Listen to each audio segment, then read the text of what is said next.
Bonjour à tous et bienvenue dans Clap Clap. L'émission cinéma de Radio Londres.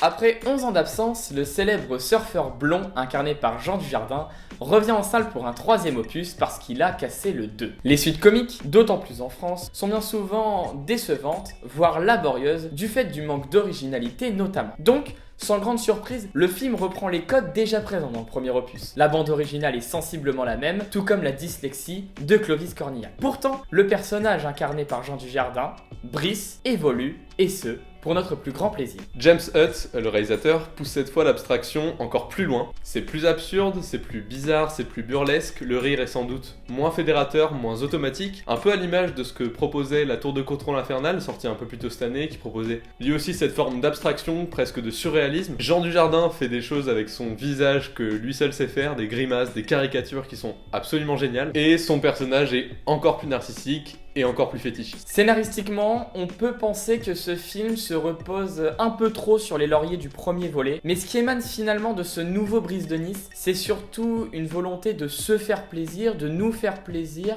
une volonté finalement de ne pas se prendre la tête. Le fait de raconter une histoire permet de tout justifier, des situations les plus loufoques jusqu'au mensonge de Brice de Nice. Si le film s'essouffle un peu juste avant son climax, en retrouvant notamment le personnage de Marius, joué par Clovis Cornillac, Brice installe une fausse moralité qui est quasi dérangeante, mais qui trouvera finalement une justification à la fin du film. En revanche, là où on éprouvait une forme de tendresse très particulière à l'égard du personnage dans le premier volet, avec beaucoup de moments où il apparaissait isolé, mais surtout profondément pathétique, profondément seul à l'écran, cette fois, il est peut-être moins attachant et davantage dédié au comique. Un comique qui trouve d'ailleurs ses influences à plusieurs endroits. Il y a d'abord un côté Eric et Ramsey dans la façon dont le film et les personnages jouent sur le langage et sur l'oralité des mots. Il y a une forme d'humour assez sale et permissive qui vient des frères Farrelly, et même une inspiration cartoonesque évidente. On a même une scène ouverte de dessin animé. Donc voilà, le film s'empare de tous ces registres-là, mais en même temps trouve son propre terrain de cinéma, et ça donne un film très libre, presque libertaire, qui s'affranchit totalement de tous les poncifs du genre. Par contre, ce qui peut dérouter dans ce film, c'est surtout l'absence de rythme, ou plutôt la création d'un rythme très particulier qui est dû au fait que finalement Brice 3 est presque un film à sketch. C'est un parti pris à double tranchant. D'un côté, les sketchs fonctionnent très bien individuellement, c'est drôle,